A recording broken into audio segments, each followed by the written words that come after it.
Hello and welcome. These are horse racing selections for Saturday, the 21st of December. I am Flatcap Callum and I am hoping you are all very, very well. All right, we've reached the final video before Christmas because there is racing on the 22nd, on Sunday the 22nd. Not for me though, it's not great fare. Then there's a 3-day horse racing sabbatical, 23rd, 24th, 25th, no racing. And then a bonanza back on the 26th, 11 meetings. So I will be next doing a video after this. I'm expecting about 9:30 is the aim on Boxing Day morning. 9:30 Boxing Day morning is the plan. I'll let you know if it changes. So you guys get a break from me. I get a break from you. Do some family stuff. But I also appreciate, and I'd like to acknowledge within that as well, not everybody has other stuff to do, and I do appreciate for some folk that horse racing is their highlight of their day, and that actually not having a horse race for a few days is not something they would choose to have. And I don't mean like from an addiction point of view. I just mean as a hobby, as an interest, as a distraction from life. So not everybody celebrates Christmas in the same way. I live in a house with little people, so it's an important time of the year for me. So yeah, I'm quite happy with a few days off the racing in the respect of being able to do stuff with family. On the flip side, when you've been having a nice little run like we've done, it's a bit of a shame to have a few days off, isn't it? So what have we got on the Christmas special? I mean, I don't know if there's extra stuff, but yeah, we'll just call it the Christmas special. I've got a review of Friday, hooray, where we were close, but not the last legs let us down. Saturday, my Christmas gift to you is an outrageous Yankee. That's what we've got. An outrageous Yankee is my Christmas present to everyone and followers of the channel. All the paid subscription members, just in case you're new, it's like an in-joke because there isn't one. So all the paid subscription members, you can get this outrageous Yankee. This is my Christmas gift because you've been, chucking in the coffers. Yeah, that is what we've got. 12.50, 4 horses, 2 at Thurles and 2 at Ascot. That is what I've got. All jumpers today. Left the all-weather altogether. So I'm going to do that. Then we'll talk about tips to the league because there's only 2 weeks, 2 Saturdays left of the year. That's 2 Saturdays left of the year for the tips to the league. And then, yes, I didn't do a ramble on the video, the previous one, because, it all got a bit late and tired. So not so much of a ramble, but there is some stats that I'd said I was going to go through, some comparison stats, so I shall do that as well. So those of you like the stats, stay on to the end and you'll get those. Right, okay. Friday, what did we do Friday? Started off well, didn't end well. Mash and More, I'd love to have seen the absolute dead head on of that one because it looked like it just was desperate to get a nice clear straight run and couldn't quite do that. So it finished all in a bunch finish. Dead heated for third. So if you're a bookmaker paying 4 places, you just got the place terms. If you were a bookmaker paying 3 places, you'd have got half the odds returned depending what you did. And there was a really late plunge on that. Went 14s to 8s in about 5-10 minutes before the off. So that was a place. And then we had Move It Like Mini, which, to be honest, never really looked in doubt for finishing top 5 in that race. Certainly not in the second half of the race for me. I think it was, rode well and was competitive enough. So that was a good start. And then second day in a row, the big starred horse was the one that let us down. Fortunately, that race in Meydan, the market had it right in terms of the right horses at the right end of the market finished ahead. But yeah, those Costa horses, they weren't going to be for me. But he had a pretty good day all in Meydan in terms of framing for his horses. So that's let us down. We were still running on to the last leg, and a place would have been enough for profit from either of them. But no, I think they were about 7th and 8th. So we got back 12.40 channel stake is 16 on 12.40 back. So that leaves us, what are we on, about 60? Is it about 67? I think it's all in the description, but about 67 up for the week. And we're still really nicely up for the month as well.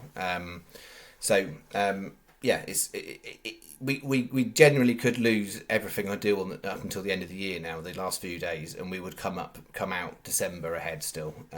Clearly, we don't want that, but statistically, we're in a good position for the physical month of December, which is nice. All right, so let me get into the bet. So yeah, I had a look at a lot of things.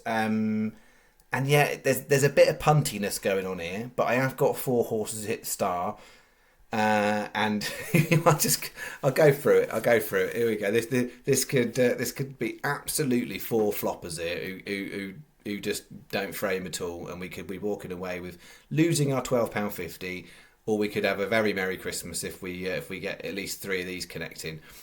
So 12.10. I'm trying again on this.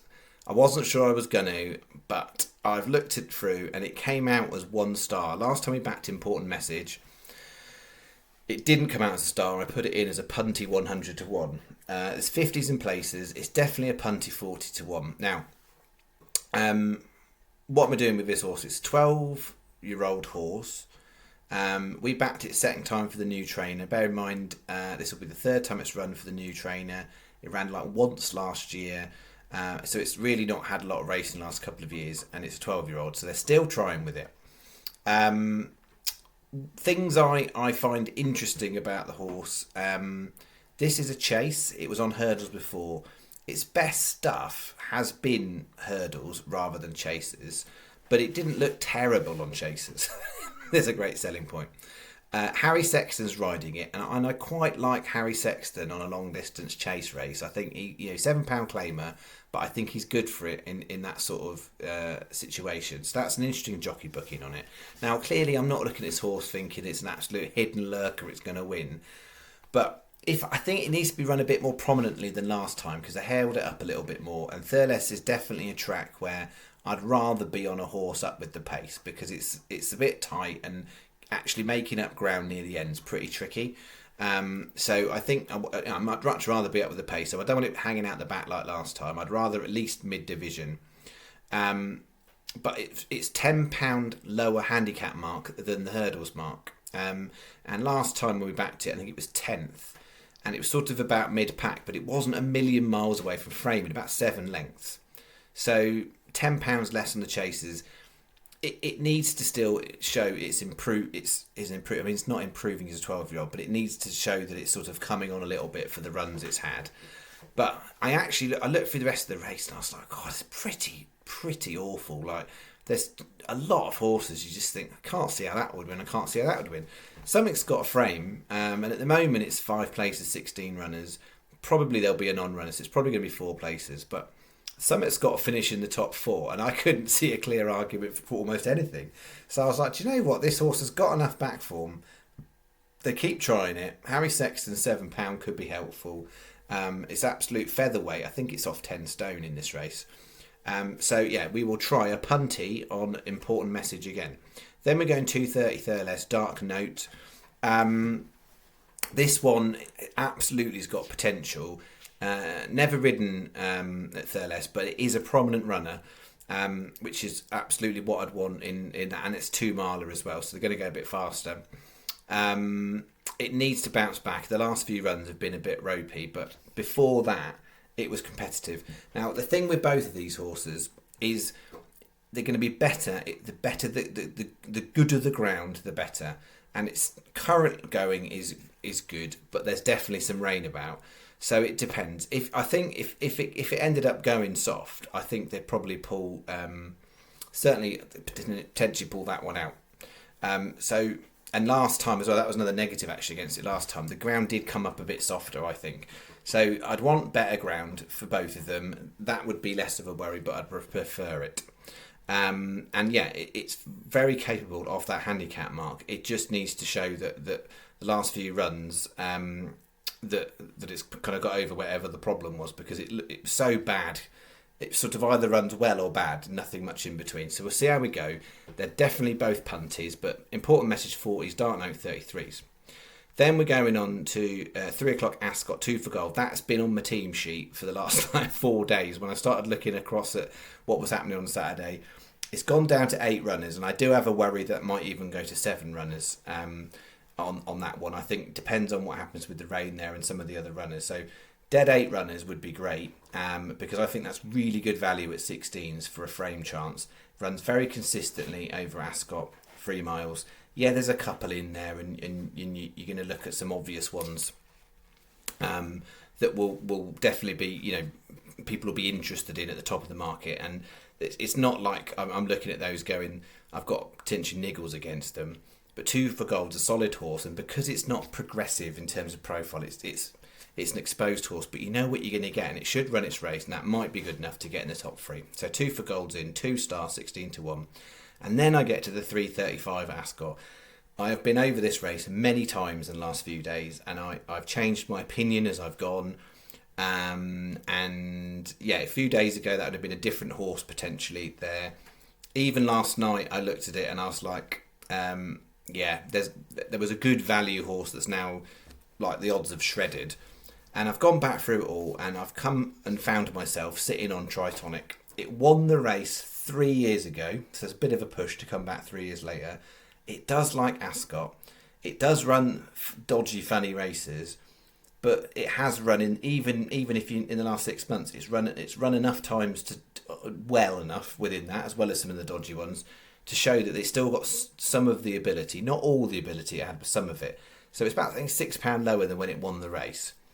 And yeah, I just think 50s is too much. I think you can argue that horse should be probably more like a 20s type of a horse, but again, because you've got horses in there that potentially a bit more progressive than it's artificially higher than it should be. But what are the chances of that horse coming in top 4? It's got the ability on a going day, so we're going to try our luck with Tritonic and 50. So 25p each way Yankee, 75p each way singles on all 4. That's the same single stake, and we're going to have an additional 50p each way double. So if our 2 punty Irish horses go down, we've still got enough going on to the last 2 that if we can get them both framed, we'll come out with a profit for the day. That's the plan of attack.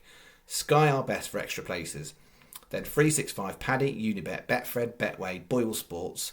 Any one of those would maximise the place terms of all the other available, which is basically 5, 5, 3 and 4. So 12.50. So I think, so worst case scenario, we lose 12.50. I think we still end up about 54, 50 quid, 55 quid up for the week. So that's all right. So that's where we're at. Tips the league. Penultimate week of Tips the League before the end of the year. If you want to enter, it's free. There's a 10-point fictional stake. All the instructions are in the comment that's attached to this video. So look in the comments and you'll see pinned to the top the comment about the Tips League. All the rules. Has to be ITV races. There's 6 of them. 4 at Ascot, 2 at Haydock. Maximum of 3 horses, 10 points. You can put it all on 1 horse. You can put it across 3 horses. Entirely up to you. You have to enter by 1:30, and the very important thing is you have to reply to the Tips the League comment on this video about the Tips League. Reply to that comment, not in the main thread. If you reply in the main comment thread, it won't count. It will be invalid. You can only do that there. So it has to be replied to that. And please, if you need to make any changes, delete your entry and then re-enter it. As long as it's before 1:30, that is fine. But please do not edit the entry if you've changed or there's an on-run or something like that, because it will be classed as invalid. Because between myself and Stephen, who helps me do all the Tips League stuff, we can't be in there the whole time to know when someone's edited or not. Once you've edited it, it just says edited, and that's it. So no editing. You need to delete it and re-put it in. So that is there. That's Tips League. Right. What other stuff? I was going to give a bit of a ramble. Just a general sort of general coming to the end of the year ramble with a few statty bits. That's what I was going to go through. So I guess just a few musings as I go on a little Christmas little few days off. I'm just really pleased that how the last few weeks have gone, because we had that really, really ropey spell end of October, beginning of November, that went on for about 5 weeks, where I literally couldn't hit anything. And then we've hit a nice run the last 3.5 weeks, where most days there's been something to cheer, which has been really, really helpful. And what it means is, even if the last few days of the year are dire, I'll still come out for the month ahead, but importantly, since I've been back in that spell, I'll come out ahead as well for that one. It might not be, it might only be a few quid in the end. As to whether we can hit £250 more profit in whatever's probably going to be this video and 4 more. We need a bit of betting luck, betting God luck on our side to try and hit that in that specific period of time. But yeah, we've made up some of the deficit from what was a poor February, and then March was just the worst month I've had on the channel. And so this is sort of my ramble into what I was going to talk about, because I think what's interesting is I go back to that period of time, and for those of you who've been around for that long, you'll know the bit that was really, really difficult was the UK jumps. For whatever reason, I couldn't do anything right on the UK jumps. Everything I picked was just appalling and rubbish. And what propped us up sort of before then, and certainly the back end of 2023, was the all-weather. Absolutely like mustard. Like whatever I was touching turned to gold on the all-weather. And if you stripped out the jumps and just had the all-weather, the profit percentages would have been unreal in that sort of, particularly back end of 2023, sort of October, November, December. It was great. And the last jump season, it was a horrible for me, culminating in a just one of my worst Cheltenhams where favourites went in left, right and centre. So, if you're a bit of a favourite backer, I won't use anything derogatory, if you're a favourite backer, then you'd have come out and you'd have think the game's easy. But for someone who's hunting horses at prices, and before people go, and there'll always be a few that go, well, you've got to pick the best horse, that's what you've got to do. At Cheltenham, historically, that is unreal, the amount of favourites that went in the last Cheltenham, and the amount of priced horses that didn't go in last Cheltenham. So statistically, it was anomalous. Now, whether or not the next Cheltenham is the same, and therefore it's not anomalous, it basically has become the New York normal where loads of favourites go in, because that's not the history of Cheltenham. It's not that favourites don't go in, but as in, if you blindly back all the favourites last Cheltenham to SP, you'd have won. And there's not many Cheltenhams where that would be the true case. So what I thought I'd do is I had a little look at the stats in recency. So when we started having a nice turn of events, so since the 27th of November, I tracked it back. That was the first time we hit something decent, and we came out of this for like 5 weeks of rubbish. So what I looked at is, in that time, horses that hit the star rating that I put on the channel, there was 55 of them, 55 star rated horses since the 27th of November. 6 winners in that time, which you'll recall if you've watched all the videos from a previous video. 6 winners in a month is actually pretty good for me. So it might be terrible for most people, but the odds I play at and the way I do things, 6 winners is actually pretty good out of 55. 6 winners out of 55. 15 other horses that framed. So that's 21 out of 55 framed. 34 losers. So that comes out in that period of time, and out of that 55, 21 framers, that's 38%. So basically, if we get above 30 at the odds I'm playing at, over a long period of time, we should be in a good place. Even a couple of percent over that over the course of a week or a month should mean that we have a decent time of it, which is why 38% is a really good month. In terms of frame percentages, I appreciate for some other folks that do stats, that would sound terrible, only 38% of them frame, but the odds we play at, it's decent. So what I did is then I did some data, and what I looked at is, and this is up to Friday night, if I broke that down between the flat horses, which is basically 22 on the all-weather and 1 at Meydan yesterday, so 23 on the flat, 32 on the jumps, what's the difference? So on the all-weather and Meydan, so the flat, 23 horses, 0 winners, 5 places, that comes out at 22% strike rate. So the all-weather that was so good 12 months ago, I cannot seem to do very much right. Now 22% isn't like, it's by my standards is poor. It wouldn't take much of a swing, like a good couple of days on the all-weather, like putting out a couple of Yankees and hitting 7 out of 8 or something like that at shorter prices. That would help those figures, but 22% is not where I'd want to be. The jumps figures, therefore, that leaves us with 32 horses since the 27th of November on the jumps. 32 jump horses that hit the star rating. 6 of them won. The 6 that won out of that 32, 25 to 1, 20 to 1, 18 to 1, 16 to 1, 16 to 1 and 12 to 1. You don't need a calculator to work out. If you back them all those 32 on the nose, you'd be in a really, really great place from a percentage profit point of view. So, whatever that works out to be, that's 30, 62, 45, was that 107? 107 plus plus E6, 113. So if you put £1 on each of them, and I know there was some rule of fours in there, but let's just for ease of maths, then that's where you get to 32. You'd have had £117 back. Then we've had 10 framers on the jumps, 10 out of 32. So that's not the 6 winners. So 10 more on top of that. Framers 100 to 1, 80 to 1, 66 to 1, 28 to 1, 25 to 1, 20 to 1, 16 to 1, 16 to 1, 14 to 1, 12 to 1.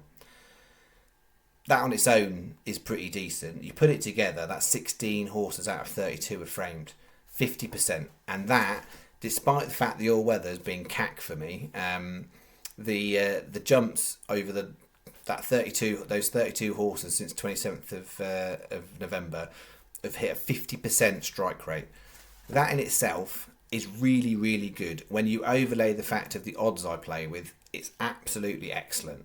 So what's the punchline? Punchline is we are absolutely due to have an absolute crappy bet. So Saturday's Punty McPunterson probably means we'll have 4 losers on that one.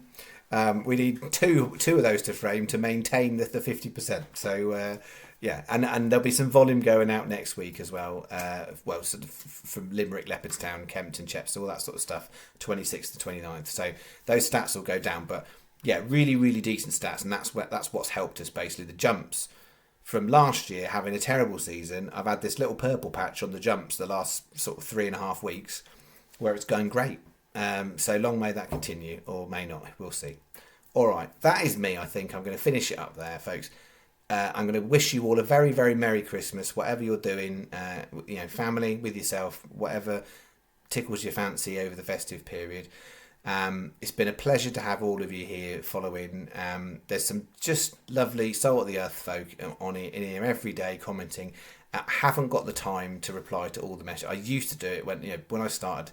I had more time, and I'd love to be able to do that. And I am just really, really appreciative of all of the people that take the time to write comments, particularly, but also those folk that even just tick the like button. I never ask for stuff like that. I'm not into that sort of stuff. But yeah, for those people who like, and the subscriber count goes up and up all the time. I don't push stuff like that. And yeah, I'm just very humbled that people like what I'm doing. So you all have a great time. I'll be back Boxing Day morning, and that is me signing off for Christmas. Thank you very much. Merry Christmas. Cheers.